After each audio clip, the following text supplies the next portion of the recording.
Сайн байцгаана уу Ганайн. За энэ бичлэгийг үзэж байгаа бүх хүмүүстээ өглөө, өдөр, оройн мэндийг хүргье. За өнөөдрийн энэ бичлэгээрээ би та бүхэндээ юу хүргэх гэж байна вэ гэхээр уламжлалт ясаараа өнөөдөр би та нарт босон явдлын түүхийг орчуулж ярьж өгнө. Өнөөдрийн босон явдал маань 2008 онд Солонгос улсад болсон нэгэн хэрэг байгаа. Тухайн үедээ Солонгосын ард түмнийг их цогцролд оруулж исэн алдартай хэрэг гэдгээрээ онцлогтой. За ингээд олон арван үг ярихгүйгээр бүгдээрээ шууд болсон явдлын бичлэгтээ анхаарлаа хандуулцгаая. 2008 оны 2 дугаар сарын 6-ны оройн 8 цаг болж исэн Улаан хотод байрлах цагдаагийн хилцээс үйл явдал маань эхэлнэ. Энэ өдөр лавг гарагч гэсэндээ нэгдсэн журмаар улс даяараа амрах өдөр тохиолдож исэн. За учир нь цагаан сарын урт амралт болж байгаа. Цагдаа нар хоорондоо яа энэ жил ч гэсэндээ хойртой тавигдчихлаа шүү. Амжиж очиж мэд мэдэх хүн чих байна да.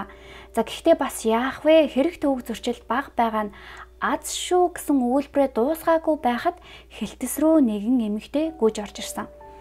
За эмэгтэй чичирч сандарсан хоолоогоор миний хүн маань алга болчлоо. Одоо хүртэл гэртээ ирдэггүй гэж хэлсэн. За хүүхдээ хайгаад ядарсан бололтой царай нь бүр цайгаад цонхийчихсан байгаа. Алга болсон хүүхэд маань 2002 онд төрсөн Чэ Сожун 7 настай. Хүү маань үнэхээр хөөрхөн хүү байгаа. Арьс нь бүр цаав цагаан, бас даруухан, зөөлөн хүний үгээр бид нар чихзөөлөнтэй хүн гэж ярьдаг да. Тийм хүү байсан. Үеийнхэндээ жигсэндээ эвтэй найртай тоглодог, дүүргийнх нэгэ хайрыг татсан ийм хүү байна. Алга болсон өдрийнхөө өглөө Сожун маань өглөөний цайгаа уучгаад найзуудтайгаа тоглолоо гэж хэлээд гэрээсээ гарсан. Тэгээ энгийн үедээ ихэвчлэн орой хоолны үеэр гэртээ буцаад ороод ирд юм байна л да.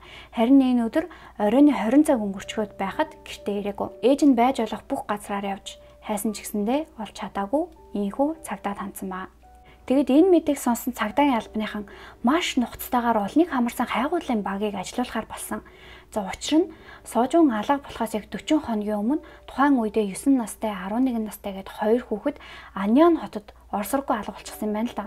Тэгээ өөр хот ч гэсэндээ энэ хэрэг маань хоорондоо холбоотой байж магадгүй гэж үзчихсэн. Яагаад тэгэхээр хүүхдүүд яг өдрийн цайны цагаар гэрээсээ тоглохоор гараад тэр чигтээ орсоргүй болсон байна. Тэгэд энэ алга болсон хоёр хүүхдийн хэргийг улс даяараа чих тавин сонсч ирсэн учраас Сожун алга болсон хэрэг гэсэндээ тэр дороо олонний анхаарлыг татсан байна. Сургуу болсон хүүхдүүдийг олох алтан цаг гэж байд юм байна л да. Тэр цагийг 3 цаг гэж үздэг юм байна. Гэнэт алга болсон хүүхдүүдийн ихэнх нь 3 цагийн дотор олддог. За тэгээд алга болсноос хойш 6 цаг өнгөрчих юм бол олох магадлал мэдэгдэхүйц буурдгаа гэж үздэг. Харин Сожоны хувьд алга болсноос хойш аль хэдийн 12 цаг өнгөрчихсөн байна. Алтан цаг нь өнгөрчихсөн гэсэн үг. За ингээд бүрийн хэмжээний мөрдөн байцаалтын эхний өдөр 300 орчим цагдаагийн албаныхаа ажлыг эхлүүлсэн гинэ. Энэ нь Улаан хоттой хүүхэд алга болсон үед хийгдсэн түүхэнд хамгийн том хайгуул байсан. Сожун маань айлын ганц хүү юм байна. Тэгээ Улаан хотын захад байрладаг Чүтэг гэж ярьдаг хоёр давхар байрны нэг давхарт нь аав ээжийнхээ хамтаар амьдардаг байсан. За харин энэ байрны хоёр давхарт түүний өвөө эмээ хоёр нь амьдардаг байсан. Сожун гэртээ байхаасаа илүү өвөө эмээгэндээ байх их дуртай хүүхэд. Тэгэд энэ гэрийн ганц үнэтэй ачин учраас бүгдээрээ нэг барилга дотор хамт амьдардаг байсан юм байна. За гэрээс яг 50 метрийн зайд байрлах дэлгүүрийн гадаа энэ дүүргийн хүүхдүүд байнга цуглаж тоглодог байсан гинэ. За энэ дэлгүүрийн гадаа урагги буюу электрон тоглоом байд юм байна.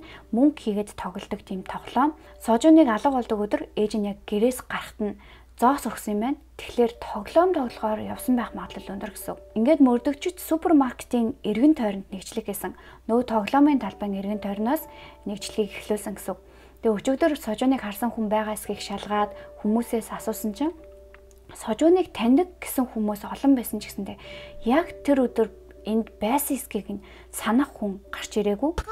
인사 잘하고 조금만 해도 한 달 전에 뭐 본 적 있던 것 같은데. За ингээд 1, 2, 3 хоног өнгөрсөн Сожуныг харсан хүн бүр гарч ирэхгүй байсаар л байсан. Тэгэд тухайн үед орон нутагт гэмтэргээс урьдчилан сэргийлэх хяналтын камер гэх зүйл бараг л байгаагүй. Тэгээ дээрээс нь Сожуны алга болсон газар хүн ам шивгөөс суурьшсан бүс биш учраас хяналтын камер байгаагүй. Гэсэн ч цагдаа нар ямар нэгэн уул мөр заавал байх ёстой. Хүүхэд алга болсон ийм хэрэгээс гэрч заавал гарч ирдгээ гэд бууж өгөөгүй. Нарийнхан гудамж, булан тохой, байшин байрлал, хашаа, бүр агуулах хуудад гээд бүх газар нэгжлэг хийжсэн. Хүүгээс ямар нэгэн сураг илрүүлж чадаагүй. Тэгэд нэг л газар үлдсэн ба. Тэр нь хаана вэ гэхлээр хотын захад байдаг цөөрөм. Тэгээ уул хаданд явж байгаад бэртэж гэмтсэн бол аль хэдийн хүүг олж байсан штэ. Тэгээ ямар нэг муу зүйл тохиолдож цөөрөмд унсан байж болно. За ингээд олон хүний бүрэлдэхүүнтэй мэрэгжлийн шумбагчид тухайн цөөрмийг бүхэлд нь шалгасан байна. Олцсон болов. За азар гэж хэлмээр юм уу? Цөөрмөөс бүр юу ч олж чадаагүй. Тэгэхээр энэ цөөрөм дунд нас орсон байх боломжгүй гэсэн үг. За ингээд тэр олон хүн, тэр олон цагтаа нар ажиллаж исэн ч гэсэндээ 5 өдөр болоход сожоноос ямар ч сураг бүр юу ч илрүүлж чадаагүй байгаа. Тэгээ аав ээж нь бүр аргаа бараад телевизийн багийнханд хандсан. Нэвтрүүлэгт ороод хүүгээ зарлуулсан гэсэн. 7살입니다. 지금까지 본 사람이 아무도 없다고 합니다. 그 애타는 수색 현장을 직접 다녀왔습니다. За яг одоо дэлгэцэн дээр тухайн үед ээж нь өгсөн ярилцлага гарч байгаа. 아침 일찍 일어나가지고 밥 같이 먹고 여기 있습니다. TV 보고 여기 앉아가지고 Ээж нь хэлэхдээ хүү маань өглөөж тосоод хоолоо идчихээд 11 цаг болж байхад ээжээ би тоглолцоод ирье гэд гэрээсээ гарсан. Одоо хүртэл ирэхгүй байна. Үнэхээр хэцүү байна. Гээд энэ хардаа шин цэцэрлэгт орно гэд бүх хувцас бэлтчихсэн байсан. Тэгээ эсэн минь эрүүл саруул гэрлөө нь явуулж өгөөч гэж би гуйж байна. Халуун хоолч болтугай хүүд минь идүүлээрэ гэж ярьсан маа. Тэгэд аав нь хэлэхдээ хүүгээсээ сурагч болтугай сонсох юмсан. Миний хүүтэй төстэй хүүхэд харсан хүн байвал холбогдвол бид нэр үнэхээр их баярлнаа гэж ярьсан. За яг одоо дэлгэцэн дээр сожооны эмээ харагдаж байгаа. 제발 못 살게 제발 돌아와다고 할머니가 더 이쁘게 해줄게. Ингэж ахаар үхсэн амьдыг нь мэдчихвэл дээр байна. Үнэхээр эсэн минь гэртээ ирээрээ миний хөө. Эмээ нь илүү их хайрлаж илүү сайн хандна гэсэн үгээр нэвтрүүлэгт оролцсон байна. Тэгээ та нартай нэг зүйлийг бас онцолж хэлэх ёстой. Сожооны ээж бүр өдөр болгон цагдаа нартай хамтдаа хүүгээ хайжсан. Уул хад цөөрөм агуулах гэд бүр хаач байсан яг гар бие оролцож энэ хэрэгт ханджсэн. Цагдаа нар бүр ингэж агаад энэ хүн ухаан алдаад унчих үедээ санаа зовоод та одоо энэ хэргийг биднэрт даатгаж болно. Бид нар ямар нэг аргаар яаж хийж гаад хүүхчээ эсэн минь эрүүл саврал танд авчирч өгнө та гэртээ амраа. Та санаа зовхгүй гэж болно гэж хэлсэн чинь нүдмэн чанагдахгүй байгаа. Ус ч хоолоогоор манд авахгүй байгаа. Хүмүүс харагдаад би яаж гэртээ суух юм бэ? Хүмүүс тэнд өсөж сангаж явж байхад би яаж гэртээ хоолтой ундтай сууж явах юм бэ? Бүр хурдан л хүүгээ олмоор байна гэд хэний ч үгийг тоохгүйгээр хичээж хүүгээ яхад бүх анхаарлаа хандуулж исэн. Тэгэд их хүн, ээж хүн тэр хүнд бүр ямар хэцүү байгааг хүндлэнгийн хүмүүс мэдэж тэр мэдрэмжийг мэдэрч ойлгож чадахгүй штэ. Тэгээ бас ээж нь гадуур явахдаа хүн болгонд хүүгийнхээ зурагтай хуудсыг тарааж бүх хүчээ гаргаж байгааг энэ нэвтрүүлгээр бас онцолж ярьсан байгаа. За ингээд хүн бүр дор бүрдээ хүчээ гаргасан ч гэсэндээ ямар ч үр дүнгүй байсаар л байсан. Маш олон хоног өнгөрсөн. Гэтэл энэ үед энэ хэрэг бүр хинээж санаанд оромгүй шин нөхцөл байдалтай нүр тулсан. Хүү хаана байгаа? Яагаад алга болсон гэд бүх зүйл ил тодолсон. Тэгээд энэ үйл явдал хэрэгтэн гэж байгаа. Хэргийг үйлдсэн хүн нь цагдаа нартай уулзсан хүн мөн нэвтрүүлгээр гарч исэн хүмүүс донд байгаа. Та нар хэнийг гэж бодож байна? 이거는 것이 찾아볼 건데 게임할 때 잘 웃던데 위로가 돼야지. 할머니가 За тэгвэл хэрэгтэн яг яаж барьсан бэ гэхлээр цагдаа нар сожон удахгүй элсэж орох байгаа нөгөө цэцэрлэг рүү яваад багштай нь уулзсан байна л да. Тэгсэн чинь багш нь яриан дундаа нэг хачирхалтай зүйлийг хэлсэн. Тэр нь юу байсан бэ гэхлээр сожооны ээж ирээд ганц ч өмсөөгүй юм чинь дөрөв хувцсыг нь буцааж олно үсттэй буцаалт хийлгээд мөнгө авъя гэж шаардсан. Тэгэд тухайн үедээ баг зэрэг гайхсан ч гэсэндээ ямар ч байсан дөрөв хувцсны мөнгө болох 500 мянган воныг нь бид нэр буцааж өгсөн гэсэн яриаг ярьсан байгаа. Хүүхэд нь алга болчихсон байгаа. Гэхдээ олдоод цэцэрлэгтээ ахиж явахгүй гэж юу? Ахиж энэ дэрэг шаардлага байхгүй гэсэн үг үстэй. За үүнийг сонссон цагдаа нарт с ิจ төрсэн байгаа. Сожон алга болдог өдөр аав нь өдөржингөө гэртээ ирэхгүй ажилласан болох нь нотлогдсон. Бүр 2 өдөр гэртээ ирээгүй. Яагаад вэ гэхээр цагаан сараар дог хамгийн их борлуулалт өндөр байдаг учраас үүрээр гэрээсээ гараад маш завгүй өдрийг өнгөрөөсөнд баримтаар нотлогдсон байгаа. Жилдээ нэг удаа орлого олох боломжтой тэр үеийн учраас амрахгүйгээр ажилласан гэсэн. Ээжтэйгээ хоёрлахнаа байжгаад алга болоод түүнээс хойш хүүг харсан хүн ганц ч байхгүй, хамгийн сүүлд Сожоныг ээж нь л харсан гэсэн. Тэгээд цагдаа нар ээжийнх нь үг үйлдэл бүрийг нарийн нухацтай шалгаж эхэлсэн. Телевизэд өгсөн ярилцлага болон анх хүүгээ алдчихлаа гэд эрэхтэй ярьсан зүйлийг нь ахин нэг шалгаж үзсэн ба. За одоо бүгдээрээ телевизийн нэвтрүүлгээр Сожоны ээж нь яг юу гэж ярьсныг сонсъё. 아침 일찍 일어나가지고 밥 같이 먹고 여기 있으면 TV 보고 여기 앉아가지고 6-ны өглөө эрт босоод бид хоёр хамт хоолоо идчихээд тэгээд дараа нь энд Сожон телевиз үзээд сууж исэн. 11시 반쯤 돼갖고 엄마 나 오락하러 갈 거예요 그래가지고 그럼 놀다 오라 이래가지고 내가 한 4시경 됐나? 11 хагасны үед ээжээ би тоглолцоход ирье гэд гэрээс гарсан. Би гарахт нь 100-ын зоос 5-ыг өгөөд гаргасан. Тэгээд 4 билүүдээ өнгөрчөөд байжсэн чинь хүү харагдахгүй байсан. Би тэр үеэс хайж эхэлсэн. Яаж ч хайгаад олоогүй гэж ярьсан байгаа. За ээж нь телевизэд өгсөн энэ ярилцлагыг сонссон профайлер хэлэхдээ хитрхи тодорхой дистаралал сайтай яг л цээжилсэн өгүүлбэрээ уншиж байгаа юм шиг ярьж байна. Сууж исэн суудал, байрлал, хэлсэн үг, хийсэн үйлдэл зэргийг нь нэг нэгэнгүү тоочж байгаа нь өөрөө с ิจ гтэй байдлыг үүсгэж байна. Мөн яг ийм тохиолдолд хүүхдээ алдсан эцэгчүүд нарийн тодорхой зүйлийг санаад байдаггүй. Бас тэр зүйлийг чухалч гэж бодож үздэггүй. Хүү тоглохоор гарахт нь 500 вон өгөөд гаргасан гэж ярихаас биш Сожоны ээжийг 100-ын зоос 5-ыг өгөөд гэрээс гаргасан гэж ярихгүй. Энэ нь өөрөө с ิจ гийг төрүүлж байна гэж хэлсэн. Мөн түүний үг, өгүүлбэр, дууны өнгө, гарын хөдөлгөөн зэрэг нь ямар нэгэн зүйлийг нууж байгааг илтгэж байна гэж дүгнсэн байна. Тэгээ хохирогчийн гэр бүлийнхнээс хүн сэжиглэн гэдэг нь бүр маш болгоомжтой байх хэрэгтэй асуудал. Тийм учраас мөрдөгчд нууцаар мөрдлөг хийж эхэлсэн байна. Тэгээ ээж нь шүү дээ хүүгээ алдчихсан байгаа их хүн сандарсандаа юу ч ярьж болно. Бас тэр хувцсны мөнгө үнэхээр хэрэгтэй байсан болоод буцааж авсан юм билүү? Тодорхой шалтгааныг нь бас бид нар мэдэхгүй.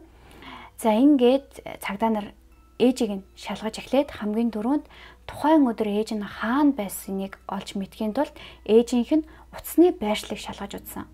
Ээж нь мэдүүлэгтээ бол би ойрхон дасгал хийхээр гарч яваад буцаж ирсэн гэж хэлсэн.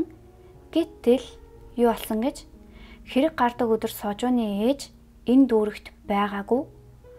Тэр үед түүний утасны байршил Улаан хотоос 25 км-ийн зайд байрлах Кёнжугийн нэгэн зэлүүд тосгоноос илэрсэн байгаа. Байнга бидээ авч явдаг гар утас нь 25 км-ийн зайд байршил нь илэрсэн байгаа нь шүү дээ. За гэхдээ утасны байршил илэрлээ гэд шууд асууж болохгүй. Яаран хөдлөх юм бол бүх зүйл үр дүнгүй болох магадлал өндөртэй. Тиймээс Улсаанаас Кёнжу хүртэлх төв замын хяналтын камеруудыг шалгаж үзсэн байгаа. Магадгүй ээж нь машинтайгаа явж байгаад бичигдсэн байх боломжтой шүү дээ. Гэтэл бүх камерыг шалгасан ч гэсэндээ ямар ч үр дүнд хүрээгүй. Төвний машин камерт бичигдээгүй байсан. За тэгэхээр хэцүү ч гэсэндээ ээжээс нь ахин байцаалт авах шаардлага үүсэж байгаа. Хохирогчийн ар гэрийнхнээс нотлох баримтгүйгээр байцаалт авахаас өөр аргагүй байдал төрсэн гэсэн. За ингээ азар ээж нь өөрийгөө сэжиглэж гин гэж огт мэдээгүй. За ингээ цагдаа нар хүүгээ алдсан ээжийг тайвшруулад таныг бид нэр ойлгож байна гэд олон зүйлсийн талаар маш удаан хугацаанд ярилцсан. За тэгж жагаад гинэт Кёнжу руу яах гэж авсан гэсэн асуултыг тавьсан. Айхтрагаас сэтгэлийг нь хөдлөж жагаад шууд бид нар бүгдийг нь мэдж байгаа гэж юм шиг шууд асуусан байгаа. Тэр үед ээж нь юу гэсэн гэж зөвөр нэг л өгүүлбэр хэлсэн. Надад тамхи өгөөч. Үүнээс өөр юу ч хэлээгүй. Тэгээд хэсэг хугацааны дараа мэдүүлэг өгсөн. За яг үнэндээ Сожоны ээж нь түүнийг төрсөн ээж нь биш гинэ. За Сожоныг 2 настай байхад нь аав ээж хоёрын салаад аавтайгаа уулзсан юм байна. Тэгээ яг 5 сарын өмнөөс Сожон аав болон хойд ээжтэйгээ амьдрахаар болсон юм байна. За тэгвэл одоо бүгдээрээ Сожоны хойд ээж нь тэр өдөр юу болсон талаар юу гэж ярьсантай танилцъя. Бүгдээрээ яг мэдүүлгийн тэр чигт нь орчуулад сонсъё.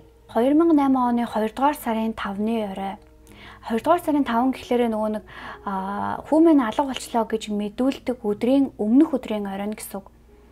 Орой гэртээ орж ирсэн чинь Сожон харагдаагүй. Гэртээ байхгүй болохоор нь 2 давхар руу эмээг их рүү орж үтсэн. Тэгсэн чинь телевиз үзээд сууж исэн. Намайг орж ирснийг харахчгүй, баярлахчгүй байсан. Телевизээс өөр зүйл анхаарлаа хандуулахгүй байсан учраас миний уур хүрээд очиод хацар руу налгацсан. Дараа нь нэг давхарлуу дагуулад бусан. Хамт хоол идчихтэл сожуу нь хоолоо сайн идэхгүй удаад байсан. Удаан халбагдаад ахаар нь амандаа ихийгээд сайн идгээд хурдан идүүлсэн. Тэгтэл 0 руу гүйж ороод эзэн хоолоо бүгдийг нь бөөлжөд гарчихсан. За манайхан ийм үед эцэгчүүдийг ямар үйлдэл хийх вэ? Бүлээн ус өгөх ч юм уу, эсвэл хүүхдтэй ямар нэгэн байдлаар санаа тавьж санаа нь зовондоо. Тэгсэн чинь ээж нь ямар үйлдэл хийсэн гэж төмөр иштэй шүүрээр 8-9 удаа толгой нуруу бүхс рүү цогсон. Тэгээд би ахиж цохохгүй гэж бодоод эргээд явах гэсэн чинь сожуу нь яг тэр газраа зогсоод л байсан. Би уучлаарай гэж хэл бурууга хүлээн зөвшөөр гэсэн чинь тэр юу ч дуурахгүй байсан. Тэгэхэр нь хөлөөрөө өшгөлсөн, тэр газар дунсан, унсан хойно нь гараа зангидж агаад 3 удаа цогсон. Ухаан алдчихсан. Удахгүй сэрнээгээд нөгөө өрөөлөө оруулаад орхисон, өглөө нь хартал нас орчихсан байсан. Тэгээд өглөө нь хүүгийн цогцыг дөрвөлжин цаасан хайрцагт хийгээд битүү скотчоор бүрсэн Улаан хотоос 25 км-ийн зайд байрлах Кёнжу руу явсан. За ингээ яагаад Кёнжу руу явсан юм бэ гэж асуусан чинь Кёнжу нь түүний төрсөн хот юм байна. Тэгэхээр хаана хүн багтай газар байгааг хинээс ч илүү сайн мэднэ гэсэн. Тэгээ бас нөгөө камерын бичлэгт энэ хүн бичигдээгүй байсан штэ. Тэгээ яагаад бичигдээгүй байсан бэ гэсэн чинь өөрийнхөө машинаар яваагүй дуудлагын програм хөдөлсөн гэж байгаа. Тэгээ тэр машинтайгаа хүүхдийн цогцыг аваа явсан. Машины жолооч нь бол юу ч мэдээгүй. За яг одоо тухайн үеийн болсон хэргийг бичлэн үзүүлж байгаа. Төмөр пошигт хүүгийн цогцыг хийгээд дараа нь шатуун түгээг өрлөө явсан. Тэндээсээ литр гаруй бензин худалдаж авч буцаж ирсэн. Тэрээр цогцон дээр шатуун асгаад дараа нь гал тавьсан. Тэгээд оройн нь буцаад Улаан хотод ирээд хүмүн алга болчлоо гэж тэмдэглэсэн. Ийм хэрэг үйлдчихэд хүүгээ хайж байгаа өрөвдөн ээжийн дүрийг хэсгээд гэрийнхнийгээж хуурж жүжиглээд гадуур ч гэсэндээ сожууны зургийг тарааж авсан байгаа. Тэгээ нэг сонирхолтой зүйл нь юу гэж яг энэ хэрэг тодорхой болоод хойд ээж нь хүүгээ ингээ алчсан юм байна гэд хүн болгон мэдээд ирсэн чинь нөгөөх дүүргийнхний яриа бүр эрс өөрчлөгдөж эхэлсэн. Өмнө нь болохоор ээжээс нь өөр өрөвдмөр хүн алга хөөрхийн минь нүднээс нь нулимсч бүр гарахгүй болтлоо уйлсан мэлээ гэж ярьжсэн хүмүүс чинь тийм баха хөөрхий хүү бүр нүур аман зөндөө шарахтай явдаг байсан ээж нь л угаасаа зоддог байсан байх гэд ингээд шийдэгдчихсний дараа хүмүүс телевизэд ярилцлага өгсөн. Тэгээ бас аавынхын талаар ярихдаа аав нь ч гэсэн тийм сайхан ажтай хүн бишээ хүүгээ бас зоддог байсан гэж ойр орчмынх нь мэдүүлэг өгсөн. За ингээд хойд ээжийнхээ гарт амиа алдсан гэдэг нь үнэн ч гэсэндээ энэ их хүчирхийлэл дунд байжгаад харамсалтайгаар амнасаа алдсан гэдгийг нотлох баримт хэрэгтэй. Задлан шинжилгээгээр л хэргийн нарийн шалтгааныг мэдэх боломжтой гэсэн. Тэгээ харамсалтай нь түүнийг хүчирхийлж алсныхаа дараагаар шатаачсан байгаа шүү дээ. Хөхөрсөн зүсэгцэн эсхийг нь шалгах арга байхгүй гэсэн. Гэсэн ч цогцос бүрэн шатаагүй байсан. Сожуу нь яг л надад хэлэх үг үлдсэн гэж хэлж байгаа юм шиг бүрэн шатаагүй эвхрэлтэд хэвтчихсэн байсан учраас дотоод эрхтүүд нь түлэгдэг үлдсэн байсан.